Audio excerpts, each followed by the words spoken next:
हाय, good morning. तर पहा बाळांनो, आजचा टॉपिक आहे आपला काय, चक्रवाढ व्याज, कंपाऊंड इंटरेस्ट. ओके, ठीक आहे. आता बऱ्याच ठिकाणी जर तुम्ही पाहिलं तर कंपाऊंड इंटरेस्टनी पैसे दिले जातात. पूर्वी जे सावकार असायचे तर ते सावकार काय करायचे, याचा वापर करायचे. सांगताना सरळ व्याज सांगायचे आणि हिशोबातली त्यांना चक्रवाढ व्याज द्यायचे आणि त्याच्यामुळे शेतकरी त्यांच्या दावणीला बांधला जायचा. ठीक आहे, तर असो, ठीक आहे. असा चक्रवाढ व्याज आणि सरळ व्याज मधला फरक काय हा नीट समजून घ्या. चक्रवाढ व्याज आणि सरळ व्याज मधला फरक जर तुमच्या लक्षात आला तर तुम्हाला नक्की काय चक्रवाढ व्याज हे लक्षात येईल. आता पहा, बँकेत तुम्ही गेलात, सरळ व्याज पहिल्यांदा पहा. बँकेत तुम्ही गेलात, बँकेकडनं तुम्ही 100 रुपये कर्ज घेतलं, बरोबर आहे. बँकेकडनं किती कर्ज घेतलं तुम्ही? 100 रुपये. आणि 100 रुपये घेतल्यानंतर बँक म्हणली 10% दराने 1 वर्षासाठी आम्ही तुम्हाला देऊ. मग बँकेला तुम्हाला दुसऱ्या वर्षी किती द्यायचे? 110 रुपये. कारण 100 रुपयाचे 10% म्हणजे किती? 10 रुपये. बरं, म्हणजे आता तुम्ही बँकेला किती देणार आहे? 110 रुपये देणार, बरोबर आहे. कधी देणार? पहिल्या वर्षी. समजा चुकून तुम्हाला काय झालं, बँकेला 110 रुपये नाही देता आले, तर बँक काय म्हणणार आहे, ठीक आहे आता पुढच्या वर्षी येताना 120 रुपये घेऊन या. 10 रुपये परत वाढले तुमचे. ओके, ठीक आहे. आता परत बँक काय म्हणणार, समजा तुम्हाला त्या वर्षी नाही देता आले, आता बँक काय म्हणणार, तिसऱ्या वर्षी येताना काय करायचे, 130 रुपये घेऊन यायचे. कारण तिसऱ्या वर्षाचे परत किती वाढले? 10 रुपये. म्हणजे असे तुमचे दरवर्षी किती वाढत जाणार आहे? 10 रुपये. जितक्या वर्षी तुम्ही देणार नाही तितक्या वर्षी 10 रुपये वाढत राहणार. आलं लक्षात? याला म्हणायचं सिंपल इंटरेस्ट, सरळ व्याज. पण चक्रवाढ व्याज कसं असतं बा, बँकेकडनं तुम्ही 100 रुपये घेतले, बँक मध्ये 10% दराने, पण बँकेने शब्द ती वापरला, कंपाऊंड इंटरेस्टने आम्ही तुम्हाला देतो. याचा अर्थ काय होतो, आता तुम्ही बँकेकडनं 110 रुपये सॉरी 100 रुपये घेतले, दुसऱ्या वर्षी तुम्ही बँकेला 110 रुपये भरणार आहे, हे फायनल आहे. पण जर चुकून तुम्ही त्या वर्षी बँकेला 110 रुपये दिले नाही, तर बँक मध्ये पुढच्या वर्षी येताना 120 रुपये नका आणू, 121 रुपये आणा. आता 1 रुपया कोणता वाढला? तर बँक काय म्हणते, आता ह्या वर्षी तुमची मुद्दल आहे ना, तुमचं जे बँक सरळ व्याज मध्ये मुद्दल तुमची किती होती? 100 रुपये. मुद्दल बदलती का? प्रिन्सिपल चेंज होतं का? नाही होत. चक्रवाढ व्याज मध्ये मात्र तसं होत नाही. चक्रवाढ व्याजामध्ये काय होतं, आता तुमची पूर्ण मुद्दल, आता तुम्ही बँकेकडनं पहिल्या वर्षी तुम्हाला किती घेतले, पहिल्या वर्षी तुम्ही घेतले किती होते? 100 रुपये घेतले होते, बरोबर आहे. 100 रुपयाला तुम्हाला किती टक्के द्यायचे होते? 10%. तुम्ही बँकेला किती द्यायला पाहिजे नव्हते? 110 रुपये द्यायला पाहिजे. किती द्यायला पाहिजे नव्हते? 110 रुपये, बरोबर. तुमची मेन मुद्दल किती आहे? 100. हे तुमचं मेन प्रिन्सिपल आहे, मुद्दल आहे. आता जर तुम्हाला दुसऱ्या वर्षी देता आले नाही, तर बँक म्हणते आता तुमची मुद्दल 110 रुपये आहे. दुसऱ्या वर्षापासून तुमची मुद्दल किती आहे? 110. 110 वरती 10% घेणार. मग 110 चे 10% म्हणजे किती आले? 11 रुपये. म्हणजे तुम्हाला इथून इथे यायला किती रुपये द्यावे लागले? 10 रुपये. पण आता हे काही किती वर्ष झाले? 1 वर्षाचे. पण परत पुढे जाताना तुम्हाला किती द्यायचे? आता किती ऍड करायचे पुढच्या वर्षी? परत 1 वर्ष जर वाढलं तर हे 11 रुपये, म्हणजे टोटल किती झाले? 121 रुपये. म्हणजे तुम्ही पहा, हे फक्त आपण कशाचं पकडलंय? मुद्दल किती ठेवली आपण? 100 रुपये. जर तुम्ही हे जर सरळ व्याज मध्ये जर असता, मुद्दल तुमची किती आहे? ओके, किती आहे? 100 रुपये. तुम्हाला किती टक्के व्याज सांगितलेले आहे? 10%. इथं पण किती टक्के सांगितलंय? 10%. तुम्ही 1 वर्षासाठी घेतले, तुम्हाला किती भरायचे? 10 रुपये, बरोबर आहे. परत पुढच्या वर्षी जर नाही केले तर परत किती भरायचे? 10 रुपये. परत पुढच्या वर्षी आले तर परत किती आहे? 10 रुपये. तुमचं हे कधीच बदलणार नाही का? कारण तुमचं अमाऊंट काय, प्रिन्सिपल काय राहणार आहे? फिक्स राहणार आहे, 100 100 100. इथं मात्र तसं होत नाही. आता जर तुम्ही म्हणले नाही आम्हाला त्या वर्षी पण द्यायला जमणार नाही, तर बँक काय म्हणते, आता आता तुम्ही 120 हे तुमचं प्रिन्सिपल झालं, 120 चे 10% तुम्ही पुढच्या वर्षी आता घेऊन यायचे. आलं का लक्षात? मग 121 रुपयाचे 10% जर पाहिलं तर ते 12.1 होतात, बरोबर आहे. म्हणजे इथं किती भरावे लागणार तुम्हाला? 12.1. 12.10 पैसे, 12 रुपये 10 पैसे तुम्हाला बँकेला काय द्यावे लागले? द्यावे लागले. ओके, म्हणजे इथं जर 3 वर्षाचं व्याज जर काढलं तर किती रुपये आलं तुम्हाला? 30 रुपये. आणि इथं जर तुम्ही 3 वर्षाचं व्याज काढायला गेला तर किती झाले? 10 11 21, 21 आणि 12 23.1, म्हणजे 23 रुपये 10 पैसे, सॉरी 33 रुपये. म्हणजे किती आले? 33 रुपये 10 पैसे. म्हणजे 3 रुपये 10 पैसे तुम्हाला काय द्यावे लागले? एक्स्ट्रा द्यावे लागले. हा हिशोब फक्त आपण 100ला डोळ्यासमोर ठेवून केला होता. जर हेच 1,00,000 रुपये असतील तर हिशोब पाहतो तुम्ही. हेच जर 10,00,000 रुपये असतील तर हिशोब पाहा तुम्ही. म्हणजे कंपाऊंडनी काय होतं, तुमचं पूर्वीचं मुद्दल आणि त्या वर्षीचं व्याज मिळून ह्या वर्षीची मुद्दल तयार होते आणि त्याचे 10% तयार होते. पण सरळ व्याजमध्ये तुमची जी सुरुवातीची अमाऊंट होती ती मात्र काय राहते, फिक्स राहते. हा ह्या दोघांमधला काय मेन डिफरन्स आहे. लक्षात आलं, कळलं? ठीक आहे. तर असं हे चक्रवाढ व्याज कंपाऊंड इंटरेस्ट काढायचा फॉर्म्युला कसा आहे तो पाहूया आपण. तर कंपाऊंड इंटरेस्ट म्हणजेच काय म्हणतो आपण याला, चक्रवाढ व्याज. ओके, याचं सूत्र आहे प्रिन्सिपल, पी म्हणजे प्रिन्सिपल म्हणजे मुद्दल, 1 + r/100 इंटू n. म्हणजे ह्याच भाषेत जर पाहायचं ठरलं तर इथं काय लिहितोय आपण, मुद्दल, 1 + इथं काय लिहितोय आपण, दर, भागिले किती, 100, आणि इथं काय, नंबर ऑफ इयर म्हणजे काय, इथं काळ किंवा वर्ष. ओके, हा चक्रवाढ व्याजचा फॉर्म्युला नाही. याच्यातून तुम्हाला मायनस करायचंय काय, प्रिन्सिपल म्हणजे काय मायनस करायची, मुद्दल. हा चक्रवाढ व्याजाचा फॉर्म्युला. मग हा कोणाचा फॉर्म्युला आहे, हा फॉर्म्युला कोणाचा आहे, त्या वर्षी तुम्हाला नक्की किती रुपये अमाऊंट भरायची. लक्षात आलं, अमाऊंट किती भरायची. तर म्हणजे याला काय म्हणतो आपण, याला काय म्हणतो आपण, रास. आठवलं का, रास. रास म्हणजे काय, रास म्हणजे काय, ज्याच्यात कोण कोण असतं, ज्याच्यात कोण असतं, मुद्दल पण असते आणि अजून कोण असतं, व्याज पण असतं. म्हणजे मुद्दल आणि व्याज मिळून जे बनतं ते कोण असतं, रास. म्हणजे ह्या सूत्राने तुम्हाला कोण मिळतं, रास मिळते. म्हणजे नक्की तुम्ही बँकेला किती रुपये नेऊन द्यायचे. लक्षात आलं, म्हणजे तुम्ही म्हटले 1,00,000 रुपये तुम्ही बँकेकडनं घेतले कंपाऊंड इंटरेस्टने, बरोबर आहे. बँक म्हणली 10% तुम्ही 5 वर्षासाठी 1,00,000 रुपये घेतले. किती वर्षासाठी, 5 वर्षासाठी. तर तुम्हाला या सूत्राने काय काढायची, अमाऊंट काढायची. 5 वर्षांनी तुम्हाला एवढी रक्कम काय द्यावी लागणार, बँकेला द्यावी लागणार. आणि जर त्यांच्यातून तुम्ही तुमचं मेन मुद्दल मायनस केलं तर तुम्हाला कळणार खरं बँकेला आपण किती एक्स्ट्रा व्याज दिलं. मग एक्स्ट्राची बँकेला किती पैसे दिले हे याच्यावरून कळणार. आता याच्यासारखी गणित आपण पुढे जाऊन सोडवणारच. लक्षात आलं का, कळलं का, नक्की. ओके, बस हे सूत्र जर तुमच्या लक्षात राहिलं तर मला नाही वाटत बाकी काय करायची गरज आहे. इथंच हा टॉपिक संपलेला आहे. आता याची नक्की गणितं कशी आहेत आणि आपल्याला किती डिफरन्स द्यावा लागतो बँकेला दोन गोष्टींनी ते आपण इथं पाहूया. दर साल दर शेकडा 10% दराने 5,000 रुपयांचे 3 वर्षाचे काय काढा, चक्रवाढ व्याज. बरोबर आहे. आता त्यांनी काय काढायला सांगितले आपल्याला, चक्रवाढ व्याज काढायला सांगितले. अमाऊंट काढायला सांगितली का नाही, रास काढायला सांगितली का नाही. मग आपण काय काढणार आहे, कंपाऊंड इंटरेस्ट म्हणजे काय, चक्रवाढ व्याज. प्रिन्सिपल इथं काय 1 + इथं किती, r अपॉन किती 100 गुणिले काय n. मराठी सूत्र लिहून ठेवलेले आहे. ओके, पी म्हणजे काय, प्रिन्सिपल. किती आहे प्रिन्सिपल, 5,000. बरोबर आहे. पण हे सूत्र पुरेच आहे का, नाही. याच्यातून कोण करायचं मायनस, पी. आता तुमचं सूत्र झालं चक्रवाढ व्याज. ओके, 5,000 इथं काय आला 1 अधिक r किती आहे 10 भागिले किती 100 किती वर्षांसाठी, 3 वर्षांसाठी. मग इथं काय होणार आहे 5,000. मी आतमध्ये काय लिहितोय पहा, 110 भागिले 100 3 आलं. 110 भागिले 100 म्हणजे काय झालं, कळलं का, 100 एक 100 आणि 100 मध्ये 10 मिळवले भागिले 100. हे माहिती ना, पूर्णांकयुक्त अपूर्णांकाचं किंवा तिरकस किंवा पाया समान करणे हे तिथं वापरलंय. ओके, त्यासाठी नसेल तर आपलं बेसिकचं गणित पाहून घ्या. ठीक आहे, हा लेक्चर पाहून घ्या. सॉरी, इथं आता इथं काय लिहिणार आहे तुम्ही, 5,000 गुणिले काय लिहिणार, 11 भागिले 10 गुणिले 11 भागिले 10 गुणिले 11 भागिले 10. काय झालं, कळलं का. ठीक आहे, कॅल्क्युलेशन करायचंय, कॅल्क्युलेशन करायचे पटापट. आता काय होणार, इथं 3 का, इथं 11 भागिले 10 का केलं हे सगळ्यात इम्पॉर्टंट. ह्या शून्याला हा शून्य गेला, त्याचा इंडेक्स किती आहे, घातांक किती आहे 3, म्हणून आपण 3 वेळा ते लिहिलं 11 भागिले 10.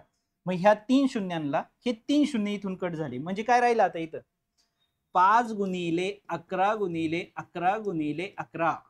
सांगा उत्तर किती आलं, 5 गुणिले 11 गुणिले 11 गुणिले 11 66 55 म्हणजे किती 6,000. याच्यातून आपण काय मायनस करायचं राहिलं, प्रिन्सिपल म्हणजे किती 5,000. किती मायनस करायचे? 5,000. किती मायनस करायचे? 5,000. किती मायनस करायचे? 5,000. हे शेवटी गेले तरी चालतात बरं का, प्रत्येक वेळेस लिहिलंच पाहिजे असं काय नाही. पहिलंच गणित होतं म्हणून मी ते लिहून ठेवलं. म्हणजे जर याच्यातून 6,655 आणि इथे किती आहेत? 5,000, म्हणजे तुम्हाला किती एक्स्ट्रा द्यावे लागले? यांची किती? 1,655 रुपये तुम्हाला काय द्यावे लागले? बँकेला व्याज द्यावं लागलं. हे जर सिंपल इंटरेस्टनी जर घेतले असते, पाहूया आपण काय सिंपल इंटरेस्टचा फॉर्म्युला. PNR इथं काढायला नाही सांगितलं पण आपण काढतोय का? नक्की आपल्याला पैसे कसे घ्यायचे हे कळलं पाहिजे म्हणून. प्रिन्सिपल किती आहे? 5,000. एन किती आहे? 3 वर्ष. आर किती आहे? 10. भागिले किती लिहिणार तुम्ही? 100. ह्या 2 शून्यला हे 2 शून्य गेले, किती आले इथं सांगा? 10 गुणिले 50 म्हणजे किती आले? 500. गुणिले किती आले? 3 म्हणजे किती आले? 1,500. आणि इथं किती आहे? 1,655. म्हणजे दोघांमधला फरक किती? 155 रुपये. म्हणजे जर तुम्ही तीच अमाऊंट सिंपलने घेतली तर तुम्हाला 1,500 भरायचे आणि कंपाऊंडने घेतली तर तुम्हाला 165 एक्स्ट्रा भरायचे. सेम काळ. लक्षात आलं डिफरन्स? म्हणजे इथून पुढे पैसे घेताना CI नी नाही घ्यायचे, SI नी घ्यायचे. CI म्हणजे कंपाऊंड इंटरेस्टने नाही घ्यायचे, सिंपल इंटरेस्टने घ्यायचे. कळलं? लक्षात आलं? ओके, ठीक आहे. आता इथं जर पाहिलं तर काय? दर साल दर शेकडा 10 दराने 5,000 रुपयांचे 1.5 वर्षाचे चक्रवाढ व्याज किती? 1.5 वर्ष आहे आता. लक्षात आलं? मग आता इथं हे गणित सोडवताना नक्की काय करायचं? काहीच नाही, सिंपल. काय करणार तुम्ही? पहिल्यांदा काय काढणार आहे? अमाऊंट काढू. काय अमाऊंटचा फॉर्म्युला? अजून सर तुम्ही अमाऊंटचा फॉर्म्युला कुठे शिकवलं? तोच अमाऊंटचा फॉर्म्युला आहे. कोणता? P1 प्लस R भागिले 100N. हाच अमाऊंटचा फॉर्म्युला आहे. यालाच आपण रास म्हणतो. जेव्हा याच्यातून मी प्रिन्सिपल मायनस करतो तेव्हा हे अमाऊंट जाऊन कोण येतं? इथं कंपाऊंड इंटरेस्ट येतो. लक्षात आलं का? फॉर्म्युला कळलाय का? मग आता आपण इथं काय असं केलं? अमाऊंट का लिहिली? प्रिन्सिपल शेवटी मायनस करा ना, म्हणजे झाला विषय.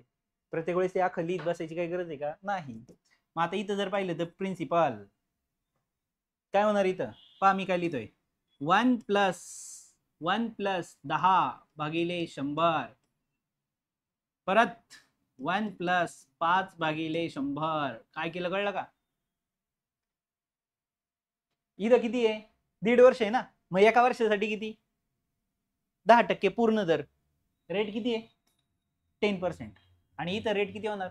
5%. अर्ध वर्ष आलं ना, म्हणून याच्यासाठी सेपरेट केलं. कळलं का? लक्षात आले का? ह्या दोघांमध्ये काय करतो आपण? गुणाकार. म्हणजे इथं काय आलं? प्रिन्सिपल किती आहे आता? प्रिन्सिपल किती आहे? 5,000. गुणिले इथे किती होणार आहे सांगा? 11/10. इथं काय होणार आहे सांगा? इथं किती होणार आहे? 105 भागिले 100. तुम्हाला इथं असं इथं असं का केलं? इथं काय होणार? 100 एके 100, 100 अधिक 10 110, 110 भागिले 100. मग शून्याला शून्य गेला, 110. आठवलं ना मग आधीच्या गणितात? भागिले 100. मग या शून्याला हा शून्य गेला, 11 बाय किती राहिले? 10. इथं मात्र शून्याला जात नाही. 100 एके 100, 100 आणि 5 105. 105 भागिले किती येणार? 100. मग काय झालं इथं? ह्या 3 शून्यांना हे 3 शून्य गेले, म्हणजे काय राहिले? 5 गुणिले 1 गुणिले 105. सांगा उत्तर. 5 एक 5 5 25, 2 आले, 5 शून्य म्हणजे 2 आणि किती? सॉरी इथं 11 आहे. एक लिहिलं चुकून मी. 5 एक 5 गुणिले किती? 11 ना. सांगा आता किती? 5775. बरं. अकरी भाजी 55, 5 2 5 आले, 11 दुने 22 आणि 5 27, परत 2 आले, अकरी भाजी 55 2 57. ओके, लक्षात आलं? आता हे काय झालं तुमचं? अमाऊंट. ह्या अमाऊंट मधून तुम्हाला काय मायनस करायचं आहे? 5,000. तेव्हा तुम्हाला कोण मिळणार? Compound interest. किती आले सांगा? 775 रुपये. हे काय झालं तुमचं? Compound interest. मग इथं नवीन काय शिकलात तुम्ही? नवीन काय शिकलात? तर नवीन तुम्ही शिकलात हा पॉइंट. 1.5 वर्ष म्हटलं तर रेट काय करायचं? तिथं अर्धा करायचा. लक्षात आलंय? समजलंय? नक्की? डन. जायचं पुढं. इथं आलो. आता हा काय प्रकार आहे पहा. हा थोडासा वेगळा प्रकार आहे. काय? दर साल दर शेकडा 10 दराने 5,000 रुपयांचे 2 वर्षाचे 6माही चक्रवाढ व्याज काढा. आता हा काय प्रकार आहे? 6माही चक्रवाढ व्याज म्हणजे काय? 6माही चक्रवाढ व्याज म्हणजे काय? पूर्वी अमाऊंट तुमचं काय केलं जायचं? एका वर्षाने रेट पकडला जायचा ना. एक वर्षाने तुमचं काय होणार आहे? म्हणजे 100 रुपये घेतले 10% दराने, मग एका वर्षाने किती होणार? 110. मग तिथून पुढे जर तुम्ही त्या वर्षी दिले नाही तर आता तुमचं मेन प्रिन्सिपल किती झालं? 110. त्यावर तुम्ही 10% घेणार का नाही? आता हे सगळं 6 महिन्यातच घडणार. म्हणजे लक्षात आलं का तुमच्या? 6 महिन्यांनीच तुमच्या प्रिन्सिपलला 10%नी 110 रुपये झाले आणि 6 महिन्यांनीच त्या प्रिन्सिपलला काय करणार तुम्ही? 110 वर परत 10% घ्यायला सुरुवात करणार. म्हणजे जो सगळा बदल 1-1 वर्षांनी होत होता आता तो सगळा बदल 6-6 महिन्यांनी होणार. याला म्हणायचं 6 महिने. लक्षात आलं का? बदल फक्त काय झाला? बदल काय झाला? वर्षाचा बदल कुठं आला? 6 महिन्यावर. जेव्हा तुम्हाला 6माही सांगितलं जातं तेव्हा काय करायचं? लक्षात ठेवा. तेव्हा तुम्हाला जो दर आहे त्याला 2 ने भागायचं. दर म्हणजे काय? Rate of interest. त्याला 2 ने काय करायचं? भागायचं आणि मुदतीला 2 ने काय करायचं? गुणायचं. दराला काय करायचं? दर काय करायचा? भागिले काय करायचा? 2 आणि मुदत काय करायची? गुणिले 2. हा चेंज तुम्हाला करायचा आणि मग गणित बेसिक वानी सॉल्व्ह करायचं. ओके, लक्षात आलं? बेसिक वानी सॉल्व्ह करायचं म्हणजे काय करायचं? आता सांगा मला. चला, काय होईल? दर किती होणार? दर किती झाला? 5. वर्ष किती झाली? 4. का? आता 6-6 महिन्याला बदल होणार ना. मग खरी वर्ष किती होणार? 6 वर्ष. आलं का लक्षात? 6 महिन्याला चेंज झालं ना आता, म्हणून 4 वर्षात कन्व्हर्जन केलं. बाकी फॉर्म्युला सेम. काय होणार सांगा? अमाऊंट काढू आपण पहिल्यांदा. काय अमाऊंटचा फॉर्म्युला? अमाऊंट बरोबर सांगा. अमाऊंट बरोबर P1 प्लस R भागिले 100 N. काय होणार आहे? प्रिन्सिपल 5000. इथे किती आहे? 1 अधिक R किती आहे? 5 भागिले किती? 100 आणि इयर किती आहे? 4. म्हणजे इथे काय होणार आहे? 5000. इथे किती आले? 105 भागिले किती? 100. याचा इंडेक्स किती आला? 104. म्हणजे काय होणार आहे? 5000 गुणिले काय? 105 भागिले 100 गुणिले 105 भागिले 100 गुणिले 105 भागिले 100 परत गुणिले 105 भागिले 100. इथं तुम्ही आता इथं पहा, ह्या 2 शून्याला हे 2 शून्य गेले, ह्या शून्याला हा शून्य गेला. आता इथं पहा 5 गुणिले इथं किती आहे? 105 गुणिले इथं काय करू शकता तुम्ही? 5 दुने 10. इथं काय होईल? 5 दुने 10 5 म्हणजे किती? 21/2 आलं. इथं काय होणार आहे? इथं काय होणार? 21 किती होणार? 20 गुणिले इथं पण काय होणार? 21 किती होणार? 20. अजून कुठं कुठं भाग जातोय का? 5 1 5 5 चौक 20. परत इथं पहा 5 दुने 10 5 1 5 5 चौक 20. अजून कुठं काय जातोय का भाग? नाही. म्हणजे इथं काय झालं? 21 गुणिले इथले 21 गुणिले परत 21 परत 21 भागिले किती आले इथं? 4 चौक 16 16 दुने 32. मग आता तुम्हाला एवढ्यांचा गुणाकार करायचा आहे. किती वेळा? 21 गुणिले 21 गुणिले 21 गुणिले 21. 21 चा 21 सोबत किती वेळा गुणाकार करायचा? 4 वेळा. आणि त्याला कितीने भागायचे तुम्हाला? 32 ने. किती उत्तर आले सांगा? 6000 किती?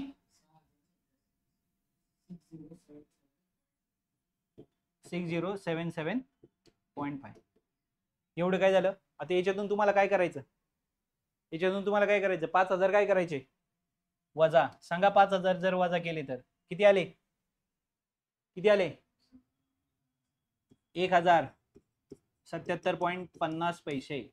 एवढे काय द्यायचे तुम्हाला? काय द्यायचे तुम्हाला? चक्रवाढ व्याज. लक्षात आलं का? 6 महिने म्हटलं तर तुम्हाला काय करायचंय? दराला काय करायचं? 2 ने भागायचं आणि मुदतीला काय करायचं? 2 ने गुणायचं. बस. एवढा एक पॉइंट तुम्ही जर लक्षात ठेवला तर परत तुम्हाला काही करायची गरज लागणार नाही. आता थोडासा वेगळा प्रश्न. काय? 5000 रुपयांवर पहिल्या वर्षी किती टक्के घेतला? 2%. दुसऱ्या वर्षी किती घेतला? 5% आणि तिसऱ्या वर्षी किती घेतला? 10%. चक्रवाढ घेतल्या तर रास किती? आता काय काढायची? रास काढायची. म्हणजे प्रिन्सिपल वजा करायचं नाही. ओके, रास म्हणजेच काय, रासलाच आपण काय म्हणतो, अमाऊंट. अमाऊंटचा फॉर्म्युला काय, प्रिन्सिपल 1 प्लस आर भागिले इंटू एन. आता एन काय होत चाललाय, बदलत चाललाय. 1 वर्ष, 2 वर्ष, 3, टोटल किती वर्ष आहेत, 3 वर्ष.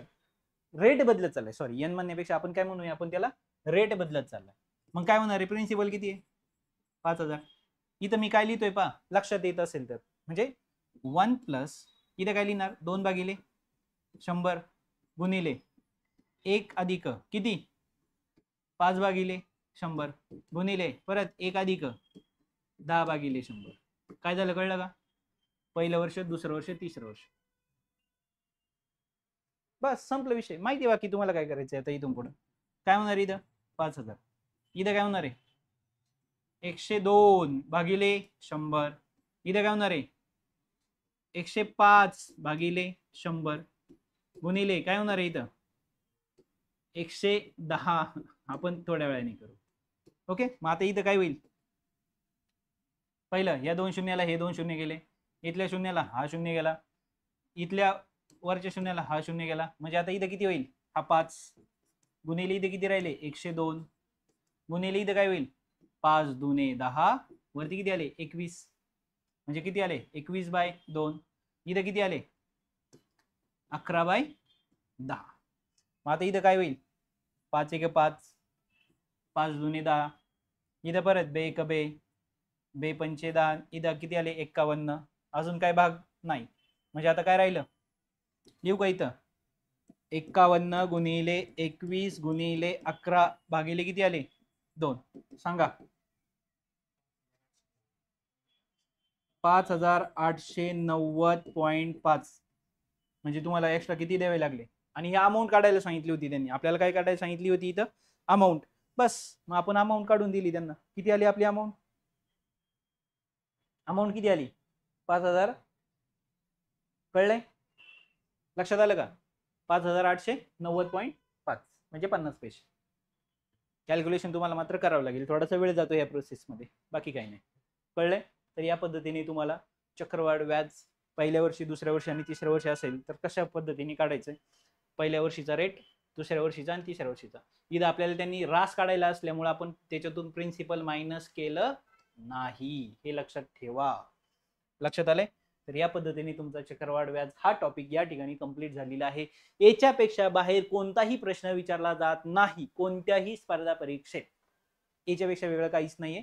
सो हा त्याचा पूर्ण चक्रवाढ व्याजचा काय बेसिक पार्ट आहे. याच्या आधारे तुम्ही कोणत्याही स्पर्धा परीक्षेची गणित सोडवू शकता. जर लक्षात आलं नसेल तर परत टॉपिक पहा. Okay, bye.